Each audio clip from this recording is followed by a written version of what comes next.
Mahakasika ny raharaha fanapozinana ara-tsakafo izay nahazo any Andriamatofiloha sy ireo olona izay niaradia tamin'ny tany Mahajanga dia fantatra amin'izao ankehitriny izao fa olona roa no efa noentina any Antananarivo renivohitra hanaovana fanadihadiana mahakasika an'ity raharaha ity ary namoahana didy fanakatonana ihany koa ny eo amin'ny resaka fikarakarana sakafo tamin'ilay trano fisakafoanana tao Mahajanga izay taorian'izay fanapozinana ara-tsakafo izay. Ka ny pitsopitsony mahakasika an'izay no fakafakena amintsika ato anatin'ity vidéo ity ka manasa antsika rehetra hanaraka an'ity vidéo ity hatramin'ny farany. Aza dino ny milaiky ny vidéo antsika ary tsara voatrany ny miabone amin'ny chaîne antsika mba ahafahanareo manaraka tsy tapaka ny vidéo izay lefa nahito isan'andro. Tsy ampiandrela moa isika fa avy hatrany tonga de vavany ndao ary.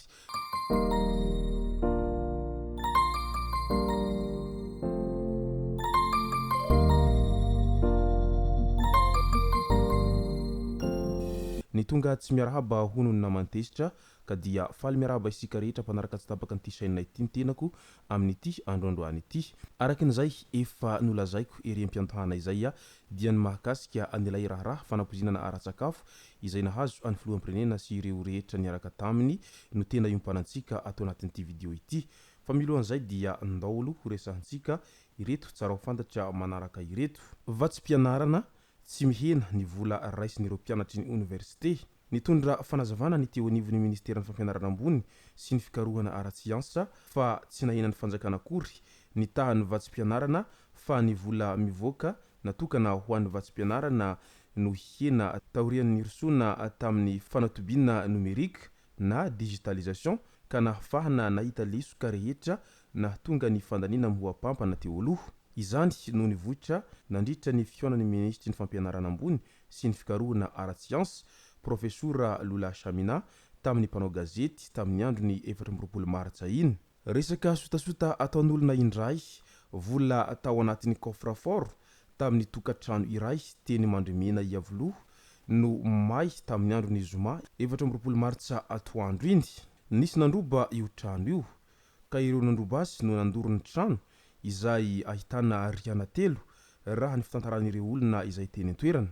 May kila ihany koa ny fananany tompo-trano tamin'ireo efitra may rehetra teny Mandrimena io ary may tao anatin'izany ihany koa ny vola izay mitentina 100 tapitrisa ariary tao anatin'io trano io. Midika izany fa sotasota ataon'olona ihany indraindray no mampidoza n'ireo olona sasany izay lasibatra amin'izany ka dia mampalahelo ny toetsain'ny zanak'olombelona amin'izay toetsaina feno fialonana sy fankahalana izay ka lasa manaonao foana ny zavatra tahaka nitony.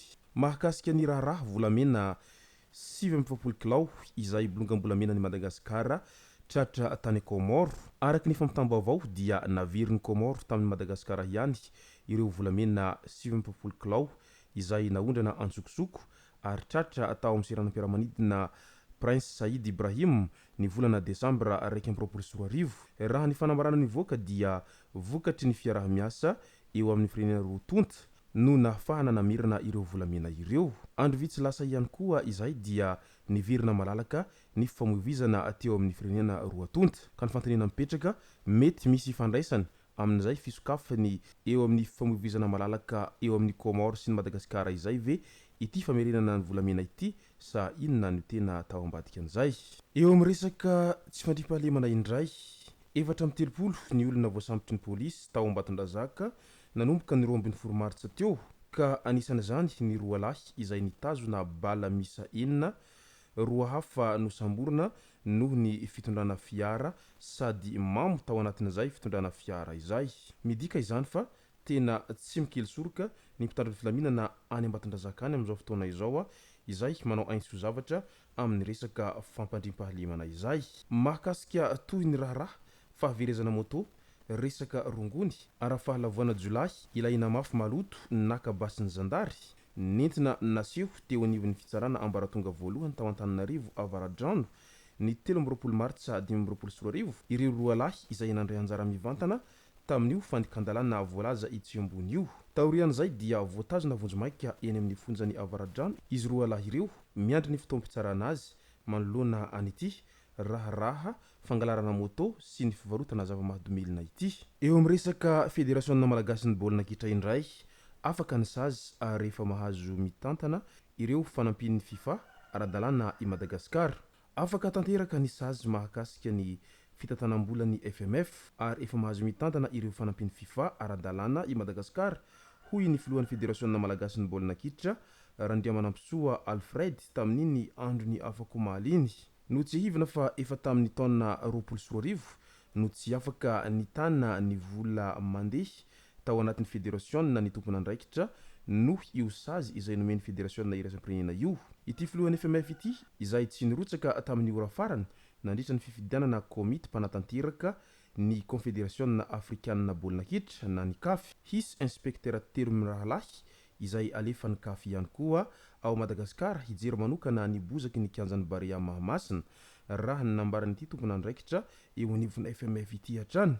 Azo fiheverina fa afaka handray lalao iraisam-pirenena amin'izay io kianja io rehefa vita tanteraka ny fitsirihana ataon'ireo terme rahalahy hoy hatrany ny fanazavana. Mahakasika ny resaka fanapozinana ara-tsakafo izay nahazo ny filoha Andro Rajoelina sy ireo rehetra niaraka taminy tany Mahajanga tamin'iny andro ny 8 martsa iny dia fantatra amin'izao ankehitriny izao fa olona roa no nampanatsoina atao fanadihadina any Antananarivo renivohitra noho ny raharaha fanapozinana ara-tsakafo nahazo any Andriamatoa filoha sy ny vadiny ary ireo ankaiky azy teo amin'ny 5 teo tany Mahajanga tamin'iny andro ny 8 martsa iny. Marihina moa fa atao amin'ny toerana anankiray izay isan'ny malaza amin'ny resaka fandraisam-bahiny sy ny fikarakarana sakafo tao Mahajanga tao izy ireo no nivantana ny sakafo nandritra iny andro ny 8 martsa iny.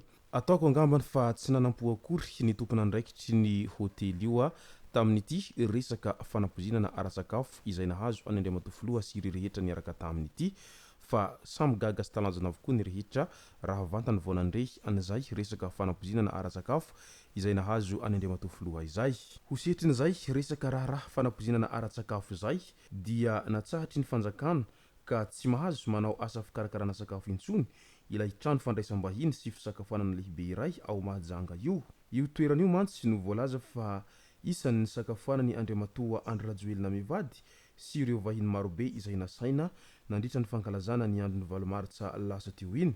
Betsaka tamin'ireo voasan'ny sakafo tao no tratrany aretina na koa hoe azony intoxication alimentaire. Noho io dia namoaka ny fanapahan-kevitra hampitsaritra ny asan'ny toeran'ito ny fanjakana mba hisorohana ny mety ho tandrevaka manaraka indray ho isy ao anatin'io toeram-pisakafoanana io. Io no votoatiny ilay noty izay navoaka ny ministeran'ny fizahantany. Lesika lehibe izany ho an'ireo izay toeram-pisakafoanana mbola tsy tratra dia mba mitandrema ihany rehefa mikarakara lanonana na ihany koa rehefa mikarakara sakafo tahaka nireny fa sao dia mampitodozany hafa ary mety hanimba ny resaka asanareo ihany koa. Izay ny masaka azona roso tao anatin'ity video ity tompoko lasy tompoko vavy misaotratsika rehetra nanaraka an'ity video ity hatramin'ny farany. Azadino ny milaiky ny video antsika ary tsarovatrany ny miabone amin'ny chaîne antsika mba ahafahanareo manaraka tsy tapaka ny video izay lefa nahita isan'andro. Tompoko lasy tompoko vavy mankasitraka dia mirary sofo.